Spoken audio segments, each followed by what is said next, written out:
Good morning. Good morning, everybody. Good morning. Okay. Thank you all for joining us this morning, and welcome to the Inter-American Dialogue. Today we have the second in a series of conversations the Dialogue is organizing with the candidates to be Secretary General of the Organization of American States. That vote will take place less than a month from now, on March 20th. On February 6th, we had a session here that I think some of you attended with one of the candidates, Maria Fernandez-Espinosa, and we hope that we'll be able to announce an event with the current Secretary General, who is going for re-election, Luis Almagro, prior to the vote on March 20th. I want to thank my colleague Michael Camilleri, who is in the back, who has coordinated and managed this series, and thank him for all of his work, and Catherine Christie as well. The Dialogue has a long-standing interest in the Organization of American States. We have written a number of reports over the years. I'm going to cite those reports in a second in my conversation.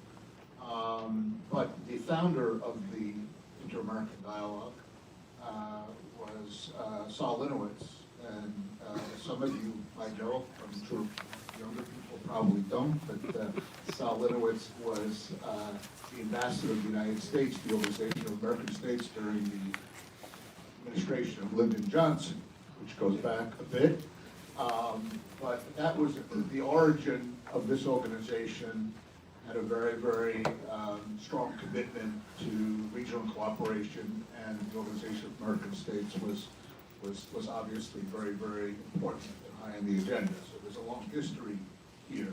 I should also mention that in previous elections for Secretary General, we have done the same thing, inviting different candidates to share their views and their vision for the organization and how they view the region. So this is kind of a bit of a tradition that the Dialogue has had, and we hope to keep up with. This morning, we're very, very happy to have with us candidate for the Secretary General, Hugo de Zela, who is currently Peru's ambassador to the United States. He's a career diplomat with 42 years of service. He's held various positions in the Peruvian government. He was Vice Minister of Foreign Affairs, permanent representative to the OAS, ambassador to Argentina and to Brazil, and he was also the national coordinator of the Rio Group.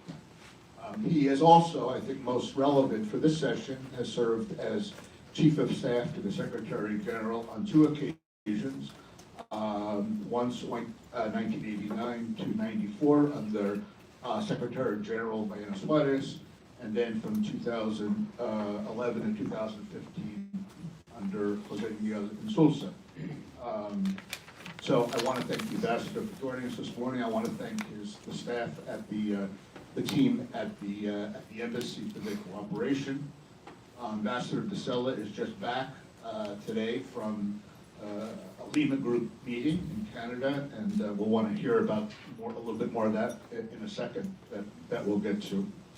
But I'm gonna just have a conversation with Ambassador de Zela, and then we'll invite all your comments and questions and have a good exchange. Think that one thing you can safely say about Ambassador de Zela is that he knows the Organization of American States, having been ambassador there, having been Chief of Staff on two occasions. He is aware of the challenges, of the frustrations that position has. And I guess my first question is, given that all you know about the OAS, why do you want this job?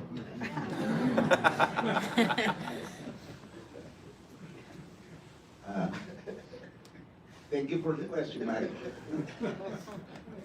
Good morning to everyone. I see here very familiar faces, friends I haven't seen for quite a while. So it's glad to be with you this morning. And thank you for the opportunity. I think having a conversation with a distinguished group as this is very productive. And to try to answer your question, I want to be Secretary General because I want the Inter-American dialogue to remain alive. That's, in one sentence, why I want to be Secretary General. Why do I say that? Because lately, as you all know, the word dialogue has been widely criticized from the people at the Secretariat. They think, obviously I'm referring mainly to the issue of Venezuela, that dialogue is a bad word, that dialogue is something useless, that dialogue is something that should be replaced by other means. Well, I do not believe that. I think the dialogue, the Inter-American dialogue, the dialogue amongst the member countries of the OAS, is a very good thing. We need to do that. That's what we created the organization. Why? Because in 1948, after the Second World War, we decided to create first the United Nations in 1945, and then the OAS. And we entrusted on the constitutional charters of these two organizations several principles. One of the principles was all the countries are equal, all the countries are the same. We respect each other because of that. And we also decided that the member countries were going to try to solve their problems amongst them through dialogue, not through the use of force. So we banned the use of force. So the essence of the OAS is to use dialogue, to use negotiation, to use diplomatic means to solve the problems. And that's regretfully not happening today. Today, what we see at the organization, mainly from the side of the Secretariat, is a constant resource to the media to put the organization on one extreme of the spectrum. And that's it. The goal is to produce first pages, to produce the news of the day, but what I do not see are ideas on how to solve problems. And the only way to solve problems in a civilized world is through dialogue, through negotiation. That's a big effort. That's not easy to do. That's really hard to do, almost impossible sometimes. But that's the only way a civilized society can work. So my idea to be a candidate is to try to achieve that, to try to convince the member countries that we do have an opportunity to change the ways we do things, because we need to do it before the OAS becomes more meaningless than today. Thank you. And how if you look at the Permanent Council of Member States, the OAS, and you've had the benefit of having known it well in the early 90s, the end of the Cold War and transitions to democracy in many countries in Latin America, for that period, and then during the early 2010s, and today, is that task of trying to work with the Permanent Council and Member States easier, more difficult? Is it impossible? I mean, how do you see the degree of fragmentation or polarization, or just the nature of the political divisions that we see in the hemisphere today? Where do you see it today compared to previous years. Well, I see today a high degree of polarization, that no doubt about it. But precisely in moments like this, dialogue is more important than ever. Because if not, you are making the polarization more profound.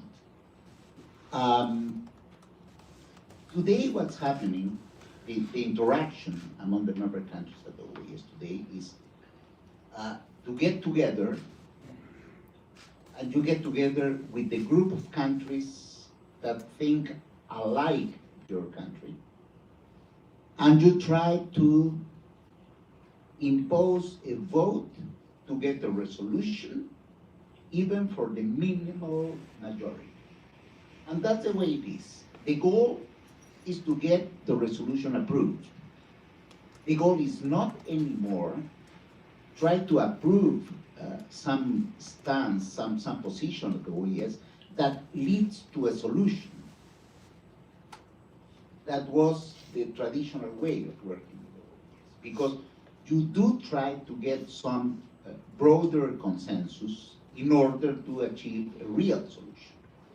But to do that, you need to work together in a permanent conversation between the member countries and the Secretariat. And that's either not happening today. Today, the member countries are almost daily surprised by statements made public by the Secretary General about an array of issues, mainly political issues, that the countries have no idea. And of course, that creates a division. There are some countries supporting that, other countries opposing what the Secretary said. So what you are feeling is a discussion among the member countries, not a getting together to try to find common ground for a solution. So, to try to say it in one sentence, what you need is a daily interaction among the member countries and the Secretariat to achieve solutions that have the strength to be carried away.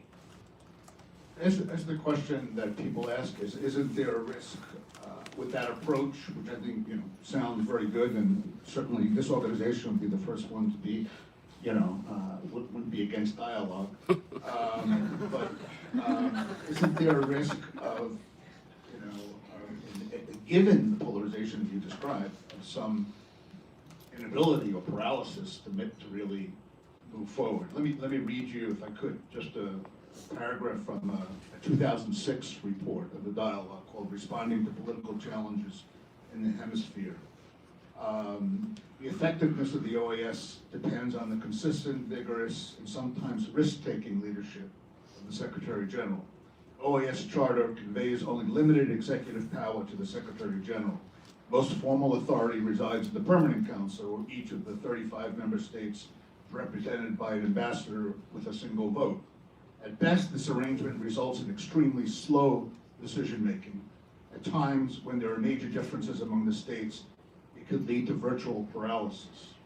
It is the Secretary General, like the CEOs of most international institutions, who must drive the OAS. Secretary General needs to have strong and constructive relations with the members of the Permanent Council, but he or she has to exercise leadership in the organization as well. Secretary General should make clear his or her priorities for OAS initiatives, offer a broad strategy for pursuing those priorities, propose courses of action in specific circumstances, and use political skills and powers of persuasion to mobilize the backing of national governments for the agenda. The Permanent Council cannot reach a decision on how to proceed. Secretary General still retains some capacity to act. If, for example, the Council cannot agree on a fact-finding or mediating mission in a politically troubled country, Secretary General might assemble a team to gather needed information and assess the situation. Like most institutions, the OAS has a degree of bureaucratic flexibility that allows it to operate in the face of disagreements. Secretary General Amargo, I think, would come back at you saying, we have these divisions, what you say sounds good and in principle should work, and maybe it would have worked 20 years ago when there was less polarization. But we have this most pressing issue in the hemisphere today, Venezuela, and there are clear differences. And if we don't, take initiatives and take risks that he is doing, as you described, and put Venezuela on the agenda as the most urgent, highest priority issue, then we're going to get stuck in a lot of discussions and deliberations and won't be able to move forward very effectively. How do you respond to this, and what's your view? Okay. Let me make a couple of comments. First, where do I sign? Because I agree with that. So that You already did so. probably. Well, I don't have any problem with your statement. I think you are correct. That's the right way of doing things. But one caveat. When you say take leadership and try to do something about an issue, you go to the member countries. You do not go to the press to make a statement. That's my difference. Because when you go to the press, let's say to a TV show, and you make an announcement or you make whatever, okay, you get front lines. You get all the attention you want. But the day after, nothing happens. But when you go to the member countries and you begin the hard work of putting an issue in front of them, try to convince the member countries to do something, and make proposals, which is the real leadership, make proposals to try to solve an issue, then you move forward. I know that's not as flashy as the other way, but I think it's a more permanent, serious way to do something. We have not created the OAS to be on the newspapers every day. We have created the organization to address the problems of the member countries, to try to solve the problems of the member countries, and to do something about it. I want to clarify something because this could be misconstrued. I'm not saying that you should avoid the press or anything like that. You should be open, you should be transparent. But the question is, you have to use that to help you to solve the problem. So you go to the press to make them aware of the problem, and you propose a solution. And then you announce what the member countries are doing to solve a specific problem. But one thing that this leads me to think, one thing we all should have clear is that the OAS belongs to the member countries. The member countries are the ones that give force to the OAS, and the Secretary General should be able to do at least two important things. One is to make constantly proposals to the member countries on how to solve the main issues. And secondly, when the countries have made the decision, to lead the actions towards getting the goal that the countries have set. Those are the two main tasks. Let me talk a little bit about the case of Venezuela specifically, which I think you do recognize, and I think give credit to Almagro for putting the issue certainly out there and taking a strong stand and giving it much more visibility and prominence than it had before, which I think is extremely important. You were very involved in the creation of the Lima Group, 2017, I think, something like that, 2017. And the reason, as I understand, the reason why the Lima Group was created was because of the inability within the OAS to reach consensus on Venezuela. So you created this other group of more like-minded countries to take a more forceful stand. Doesn't that, maybe you could talk a little about the Lima group, and doesn't that also just sort of reflect that the OAS was just, as an organization, with the member states being so divided, was just not capable of really effectively addressing the problem, so you needed to create another mechanism of countries that were in agreement, essentially, that could be more effective. Yeah, let me say a few things about the Lima group. When the Venezuelan problem began, there were some attempts, mainly at three organizations. At UNASUR, that existed at that time, it tried to do something about it. Also at CELAC, there were some movements at the time to try to achieve a solution. And then at the OAS. The three organizations achieved nothing meaningful, really.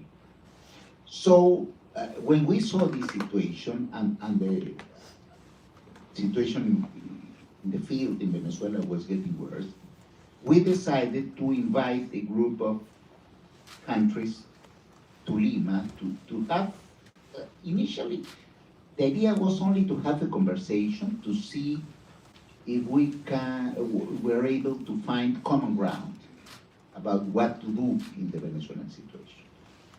We ended up having the first Lima group meeting. And on that occasion, we found out some coincidences between the member countries. The first one was that all the countries that were present at that meeting thought that the Venezuelan situation was extremely grave, was a really serious situation. Second, that situation was going to affect almost all the countries that were gathered there, in different degrees, of course, but we were all going to be affected by the situation in Venezuela. Third, that we needed to help the Venezuelans to find a solution. But this solution should be a Venezuelan solution, nothing imposed by us. All the countries were convinced that we were not supposed to construct a proposal and impose it to the Venezuelans, but help the Venezuelans to find a solution. Fourth, we were convinced that this solution should be without the use of force. That was something some countries were speaking about at that time. We were convinced that the solution should be without the use of force. So we decided to keep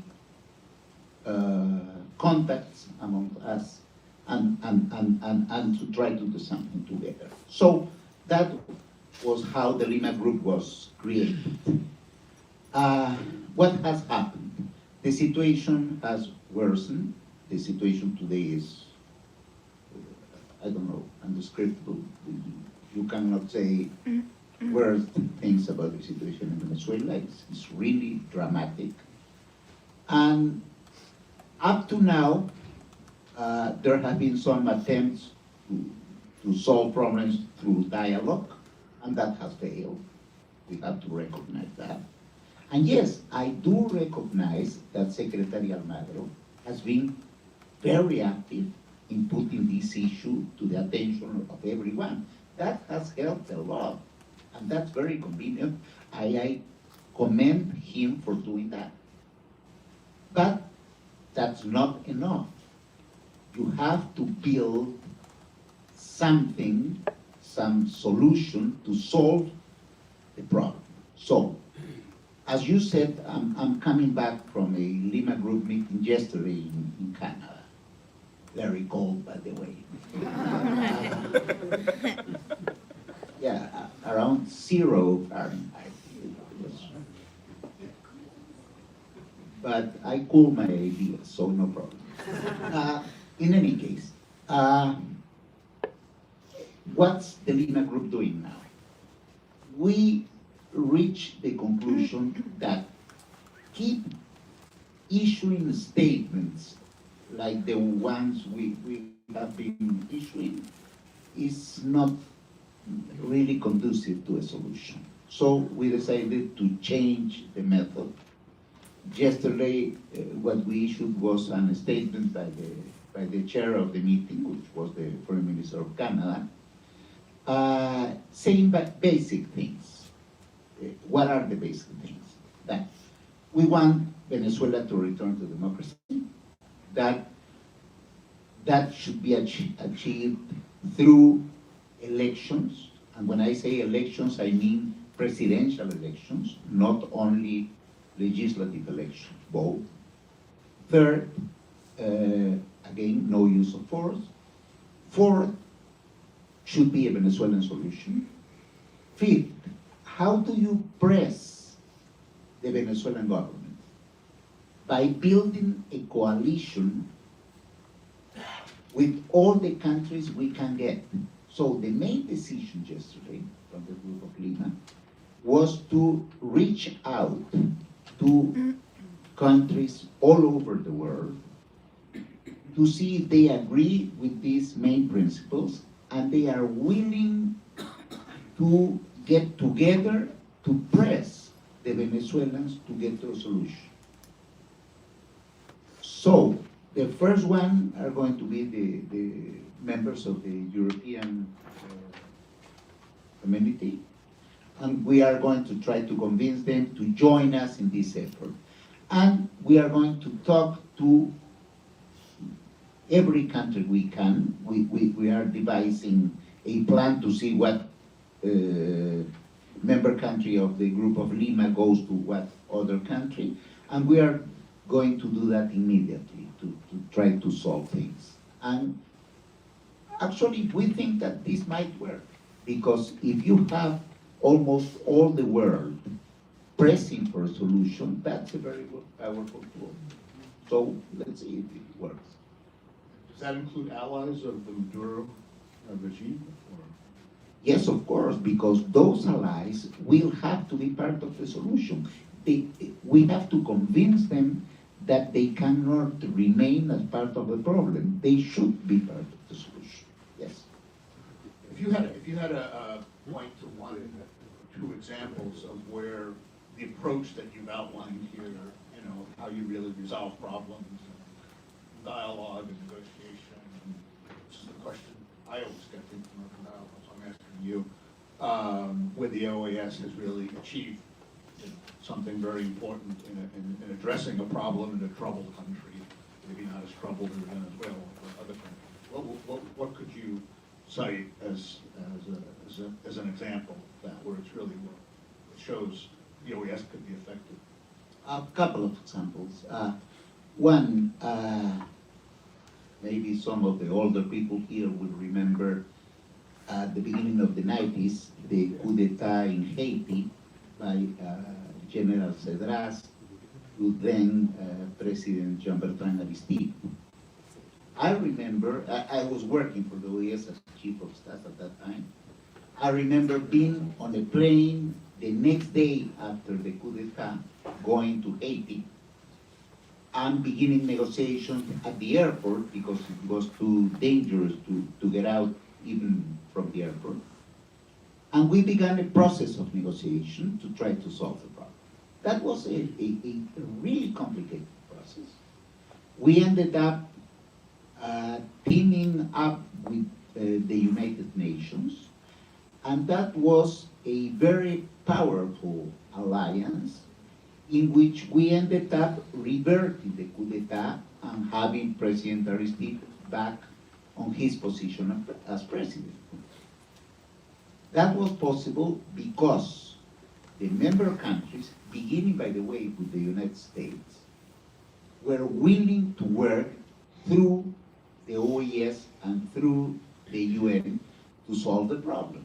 And we did that, and was a very successful solution.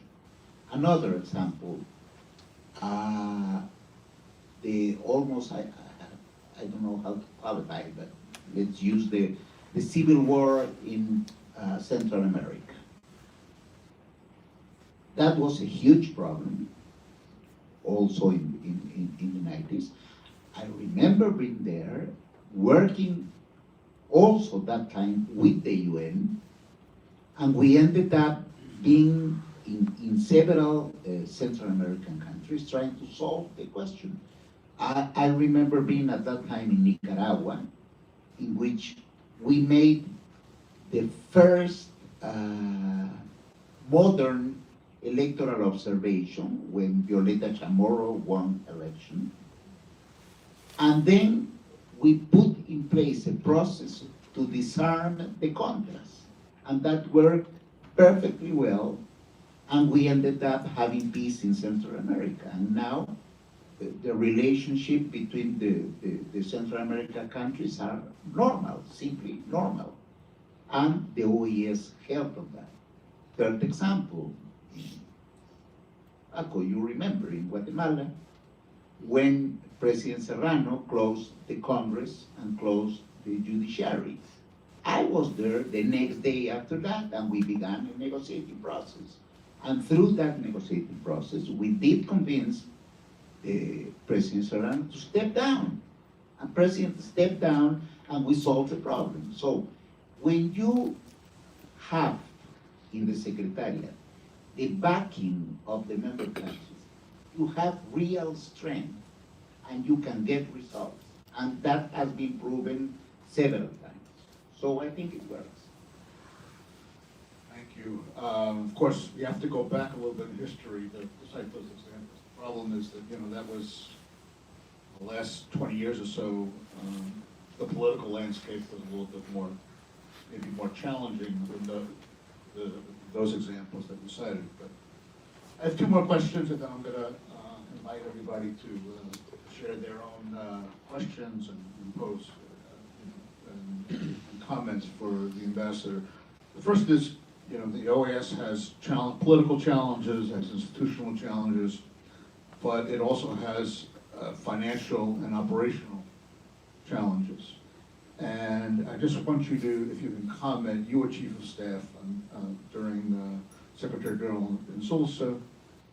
There was a lot of budget strain, a lot of challenges, and there was a report from the U.S. Senate Appropriations Committee, 2015, that criticized OAS personnel practices as, quote, not sufficiently transparent or merit-based, and found that the OAS had not done enough to, quote, eliminate unnecessary costs at a time of severe budget constraints. Could you give us your view of the current sort of financial and operational health of the OAS, in your experience and what you see today there, and how you would address this perennial problem of getting things in order, and also financially getting on a much better footing? Yes, of course. And thank you for the question, because there has been some public statements by the Secretary General and by his Chief of Staff about the issue. I have those in Spanish, but almost everyone here speaks Spanish, so let me quote them. Secretary General, on February the 12th, when he made his candidacy presentation to the member countries, he said as follows. La anterior administración gastó todos los fondos de reserva más un poco más. Cuando heredamos esta administración, había $9 millones de déficit en el fondo de reserva. Hoy hay 16 millones de superávit.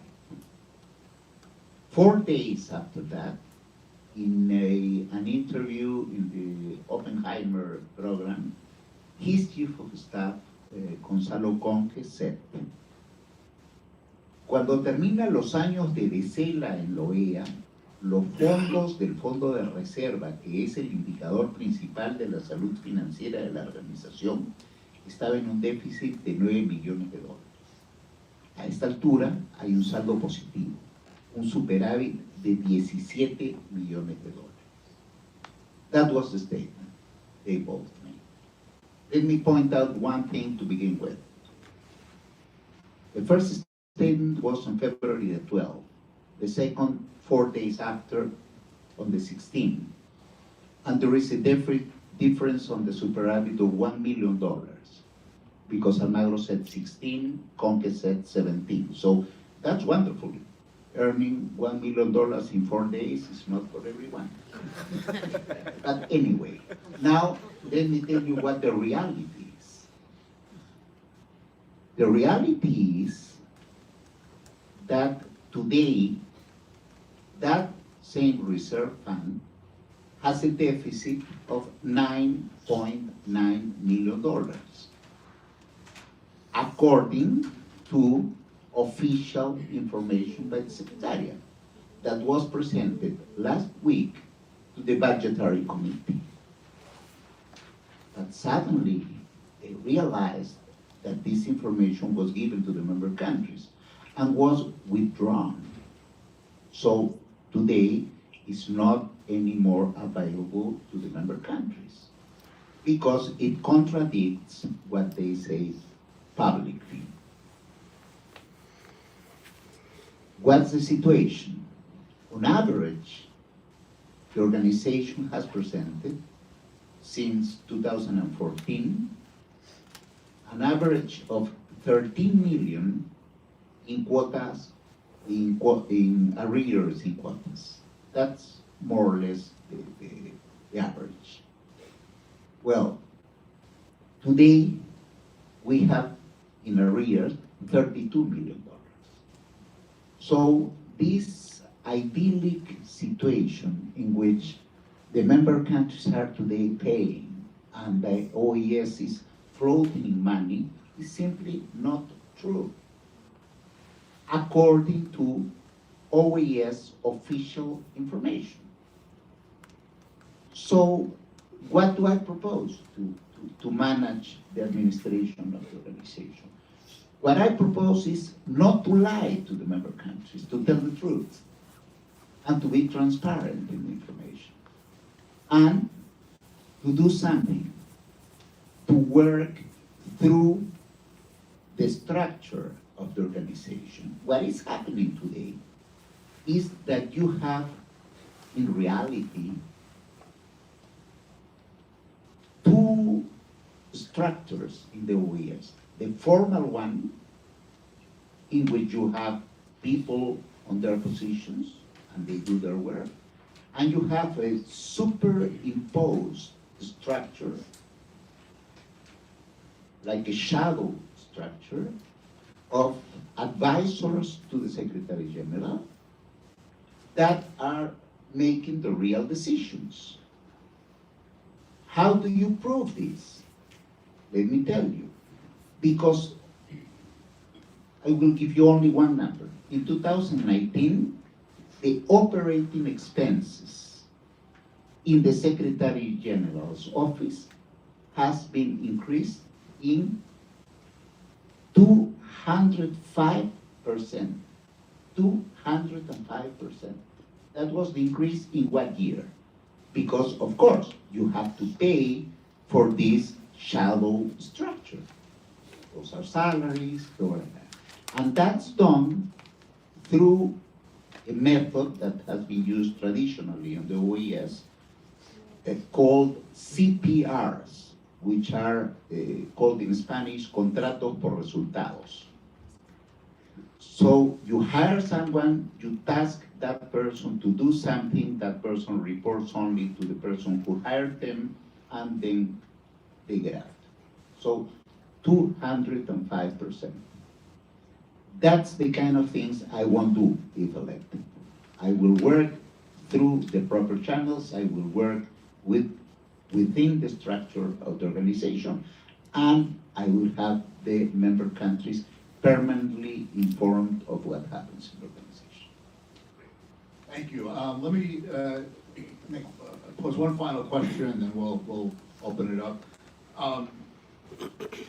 The human rights system of the organization, the American States, is seen as sort of the jewel in the crown by many people of the OAS and the human rights community, and a credible commission and a credible court, Inter-American Court. There was a special working group that was in the OAS, and you I think made reference to this in your own presentation on February 12th, characterizing it as a very positive process and effort. Some in the human rights community, I think, may hold a slightly different view, and at least what I've heard, and they say that this whole effort was instigated by Rafael Correa and his critiques of the inter-American system, and that finally it was stemmed by the United States and by Mexico that played an important role, but so it didn't advance as much. But why, if you could just tell us why you see this as positive, while some of the others in human rights see this as basically was a threat to the autonomy of the system that was fortunately pushed back. Yes, of course. That was in 2010 when I was the ambassador to the OAS, and was, amongst others, a Peruvian initiative. And I think my country has a very good record of supporting the human rights system. And we did that proposal because of that, because we were aware that at that time, the human rights system was very weak because there were several member countries supporting verbally with words the system, but the countries were not abiding by the resolution recommendations of the court or the commission, and the countries were not contributing financially to the system. When we saw this happening, we decided that it was time to make a broad effort to try to talk about where were the main preoccupations of the member countries. And we launched a process in which everyone was heard. It was a very open process. We created a commission by the Permanent Council. I was the first chair of that commission. And after me, there was the Mexican ambassador chairing that commission. And we did invite not only the member countries, but a lot of organizations of the human rights community to be present at the meetings, to make presentations at the meetings.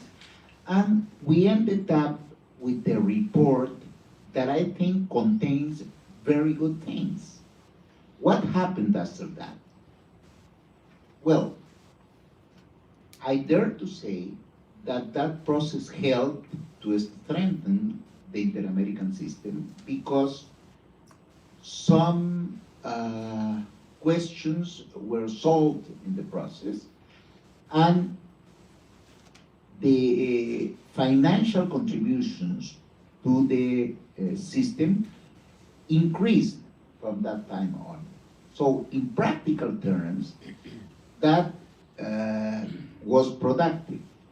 I recognize that there were some criticism at the beginning, but after the process finished, I think that we could appreciate that the process was positive for the system. Now, this doesn't mean that all the problems of the Inter-American system of human rights are solved. We should continue to work on that and try to do something more to have more member countries become part of the system, to have more member countries comply with the decisions of the Commission and Court. And if elected, I will do precisely that. I will work hand in hand with the members of the Commission and the Court to try to achieve that goal. Great, thank you. How often do you tweet? Okay, why don't we open it up? If everybody could just please identify yourselves, be brief, tell us who you are, and we'll try to get as many people as we can. Let's start here, and then we'll go back to you. Yeah. Thank you very much. I'm Beatriz Pascual with Agencia F. I wanted to follow up on something you mentioned about the Lima Group. You mentioned that it was necessary to reach other countries and build a coalition with countries that are allies of Nicolas Maduro. Could you please specify what countries are you referring to, if it's Cuba, Nicaragua, and how the Lima Group plans to reach to them if any contact has already been made? Thank you. Thank you. Yes, please. Hi, good morning. Thank you, Ambassador, for being here today. My name is Teresa Pessoa. I am a second-year student from Georgetown, and I also am a graduate fellow at McClarty Associates. I wanted to ask you about Bolivia. The OAS played a very important role in the results of the elections we had last year. In your opinion, should the OAS play a role in the upcoming elections, and what would that role be? Thank you. Thank you. Katya. Here. Thank you very much for the invitation. I have a question in Katia Salazar. I'm sorry, yeah. Please. Katia Salazar, the Process of Law Foundation, sorry. My question is in relation to the, let's say, the conservative assault that we are seeing in the region, conservative groups, conservative movements, conservative governments in the region. And these movements, or this movement, is also reaching out the Organization of American States, trying to get into, or trying to influence decisions, work, trying to really go backwards in terms of human rights, especially women and reproductive rights. So this is a fact. We are seeing it not just in the General Assemblies, but during the year. We are aware, I mean, when I say we, I'm talking about human rights organizations. We are very, very worried about it, and I would like to have some of your thoughts about it. Thank you. Ambassador, your questions.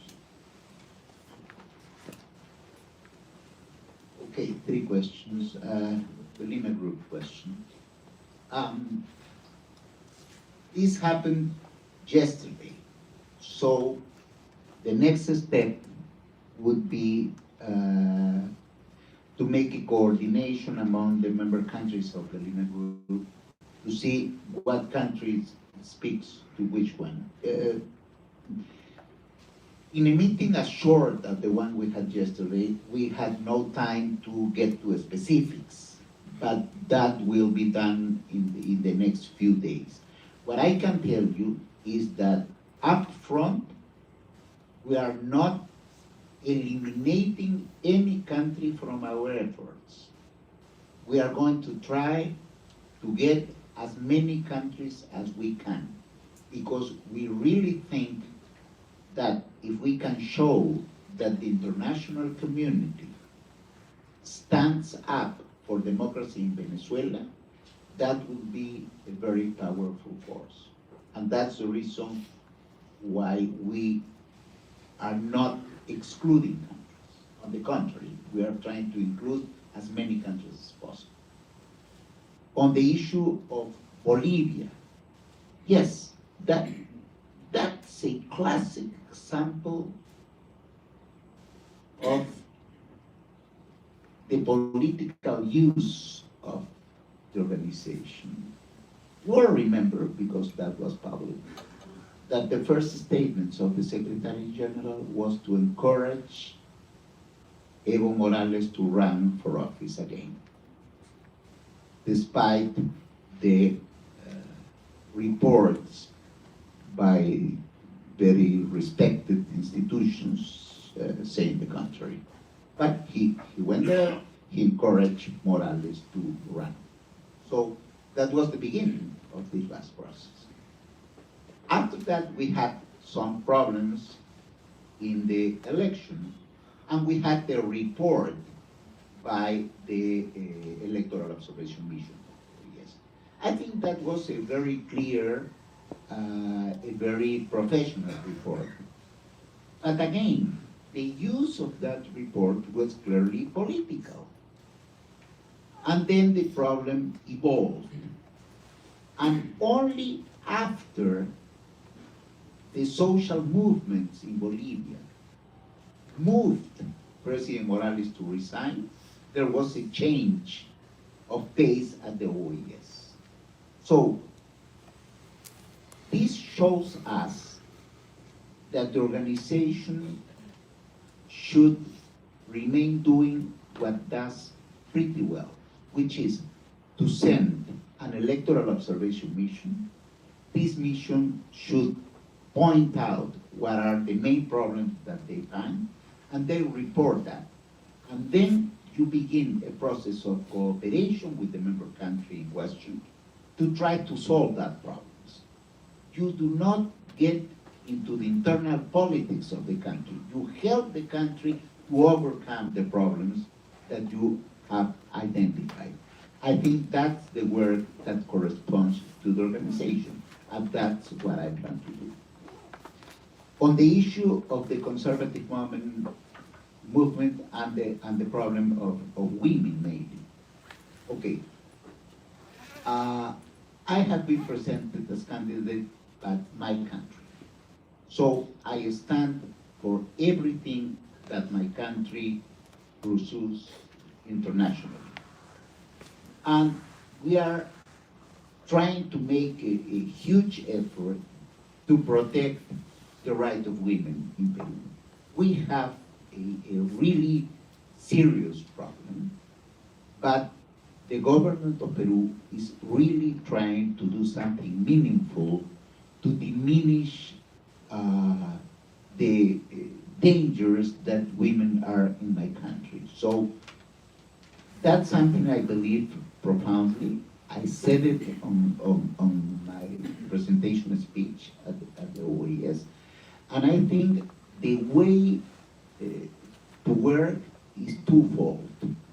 One, the Secretary General should be an advocate of the problem, so people in general realizes what's the depth of the problem and what we should do to solve the problem. And second, we have to work within the organization through the Inter-American Commission on Human Rights and the Commission on Women to try to do something meaningful. And of course, in close contact with all the human rights organizations that can help us in identify ways to solve this issue. But I think that's something we should put on the forefront of the attention of the member countries. Great. Thank you. Other questions and comments? Yes, sir. I'm Richard Carson and I'm with Rotary International, and I'm the representative to the OAS. I do appreciate your comments today. I think they were very good. My question involves Guyana and their recent discovery of oil. They're becoming a very powerful oil exporting country, and Venezuela has a long-standing claim for a lot of their country, which I think is in the World Court. Do you think this poses any challenge at all to the OAS? Thank you. Yes, question. Good morning, Ambassador. My name is Sarah Hennessy, and I'm a graduate student at George Washington University. I wanted to ask you about the incident that occurred in Nicaragua this fall when President Ortega refused to allow OAS observers to enter the country. Under your leadership, how do you think the OAS should respond to regimes that do not want to cooperate with the OAS or that do not want to participate in the dialogue that you envision for the organization? Thank you.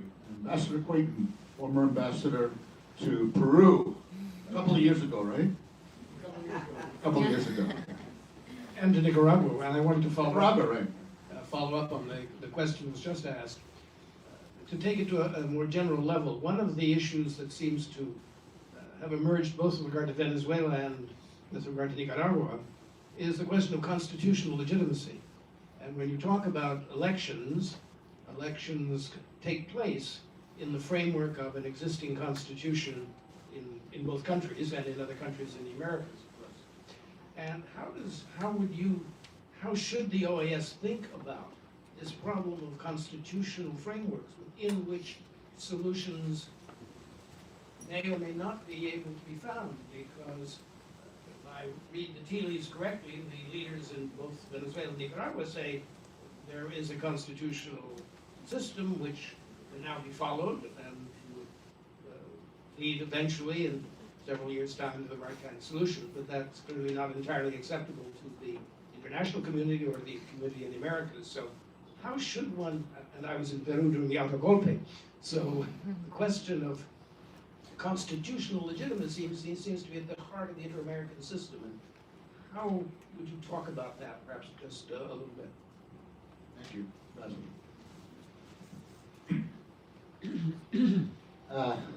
Yes, the issue of Guyana and the oil. I do not really think that issue will impact the OAS because it is at the court and the international court. So I think, if necessary, our efforts should be directed to keep that issue on the court because that's a very good pathway to solve it. So, if necessary, we can help the government of Guyana about that. That's not an issue they have presented to the organization, and as far as I know, there is no intention of doing it. So that would be the way to approach it. The other issues, Nicaraguan constitution, are very, very similar. The issue of Nicaragua, that's another example of, in my opinion, a defective approach to the issue.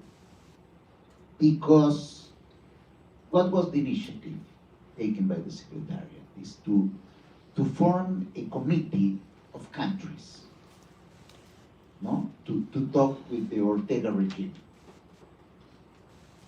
And to try to approach, to promote a conversation with the regime. Well, the first idea they had was to put the United States as head of that commission. We all know the differences between the two countries. My sense is that was not very helpful. But anyway, they decided that. But the question is that besides that, the idea was to talk only with one side of the political spectrum. And when you do that, you get a biased opinion. You have to talk to both sides. So what was the result in 2 words? The result was that President Ortega decided not to receive the commission.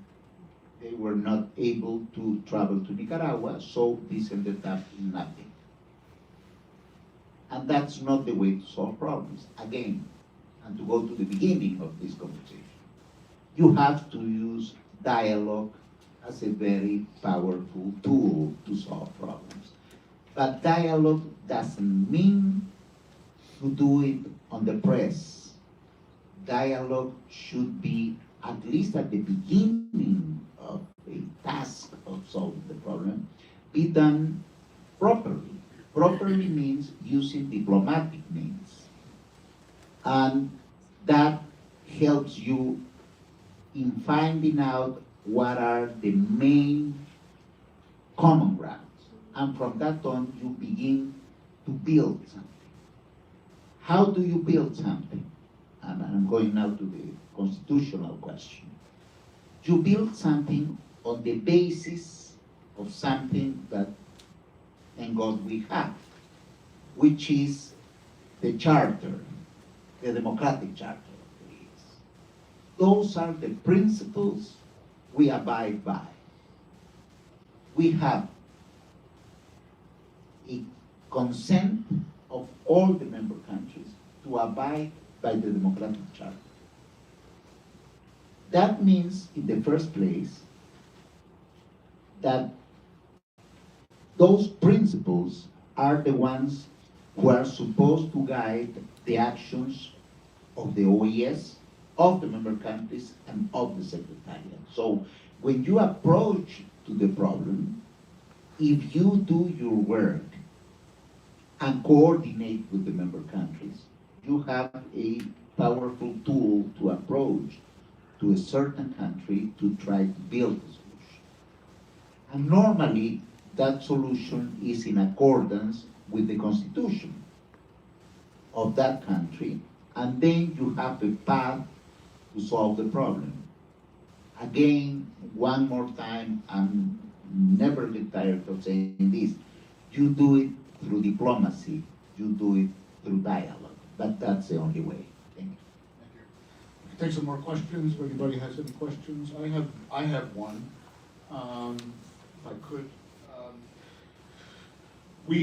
The dialogue then published a report last year on the OAS called Rebuilding Hemispheric Consensus, a Reform Agenda for the OAS. I think there are copies back there for those who want them. And I want to take up an issue that's been around for a long time and get your thoughts on it, which is this preventative measures. This has been on the agenda in many discussions. I haven't seen a lot of progress, but the idea that the OAS has a capacity to anticipate and prevent some political crises by tracking closely what's going on politically in member states and trigger collective responses when needed to prevent democratic backsliding. What is your view? Do you have any ideas whether that's something that's desirable, feasible? How would you approach that question? It's been around for a long time. Yes, I do remember. I even remember having conversation with you about it. Oh, Yes. that long, huh? That long, imagine that. But in any case, the OAS does not have that capacity today. That's clear. But in my opinion, should have that capacity. Now, how do you build that? I really think the OAS cannot do it by itself. It's not enough. The organization will need some help. Where to get that help? Well, I think we can get it from organizations like Inter-American Dialogue, like other think tanks, like universities, and with the cooperation of the member countries. We can build an information center to be aware of what are the early signs of problems. If we are able to detect the early signs of problems, then we can make some revolution. If not, if we are not aware, that doesn't work. That doesn't going to happen. The OAS offices at the member countries, the national office, should play a role in that also. We should beef up those national offices and have the officials there to report on a daily basis about what's going on in the country. But that's something that's not going to be easy to build, but we need to do it. Maybe when I'm elected, because I'm becoming more optimistic every day, we can get together and try to put out something like that. Maybe the dialogue can organize a meeting with several people and think together how to organize this. Great, thank you. Why don't we have another question? And then one back there. Yes, please. Selena Yeste from Agence France Presse. Thank you for having the opportunity to ask the question. I'd like to know, Almagro has said that Cuba is part of the problem in the Venezuela. And I would like to know if you think Cuba should be invited and should be part of that conversation that you're saying that every member of the Lima group is going to have in order to even talk to enemies of allies of Almagro, of Maduro, I'm sorry. So Cuba, Russia, China, Turkey, even Iran, all the countries that have said that support Maduro, are they going to be part of the conversation? Are you going to reach to them? Thank you. Yeah, question, thank you. Hi, Ambassador. Thank you so much for taking the time to speak with us. My name is Amanda Suarez. I'm a graduate student at Georgetown University. And my question for you is regarding the supranational sort of decision-making that you're describing at the OAS. It almost sounds like a form of just institutional culture. I'm curious, as an incoming Secretary General, how you would tackle that issue and how you would change that culture at the OAS. Thank you. Any other questions? And then we'll turn back to the ambassador. Final thoughts. Oh, sorry. Sorry about that, I didn't see it. And final question.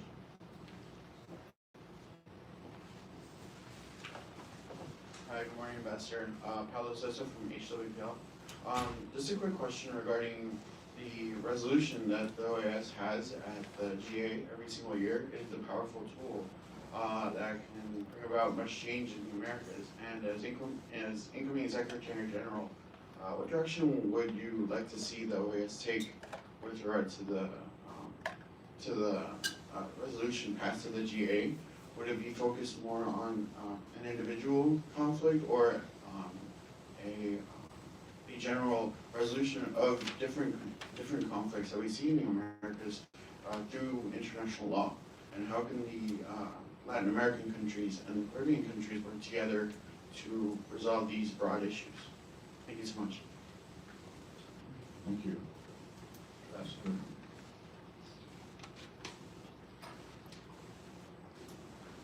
Yes. Well, the efforts of the Lima Group are going to be ahead with no exclusions. We think every country can help. So, in fact, there are 2-3 members of the Lima Group currently talking to the Cubans to see if they are willing to help. We'll see if that happens. But as I said, we really think at the Lima Group that we can build a broad coalition, international coalition, of countries amongst 2 or 3 main ideas. One, this should be a Venezuelan solution. 2, the solution should get Venezuela back to democracy. And 3, this should be done through peaceful means. We really think at the Lima Group that there is a good basis to begin working, and we are going to try. Let's see if it works, of course, but we are going to try.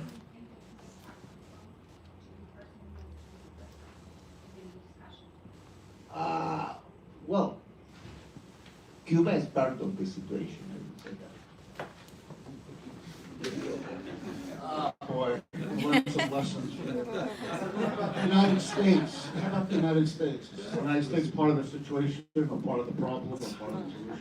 I think the United States supports the 3 things that you just mentioned. Yes, I'm totally convinced. Yes, definitely.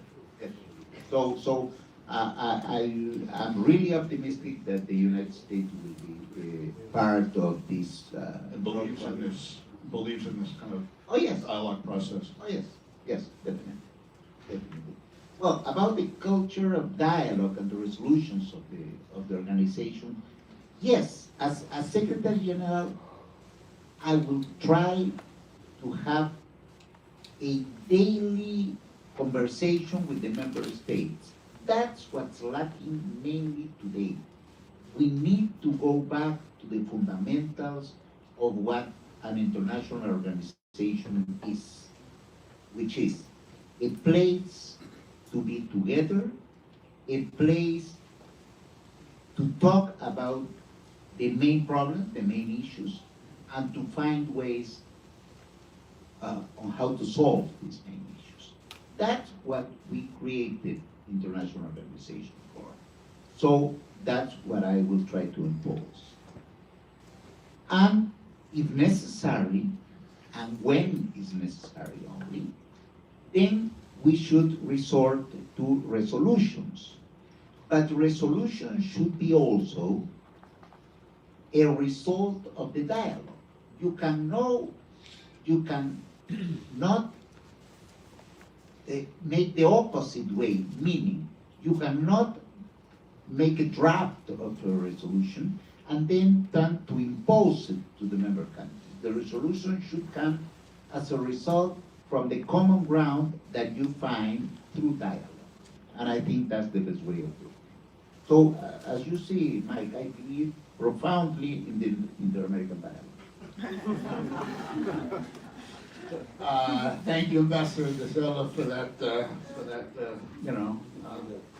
word of support, and I want to thank you for coming today and for your frankness and clarity of your remarks. And it's been very informative, very interesting, very useful, and I really appreciate it. And good luck in the final month before the March 20th vote. We'll see what happens. We'll be following it closely. So thank you very much for being here.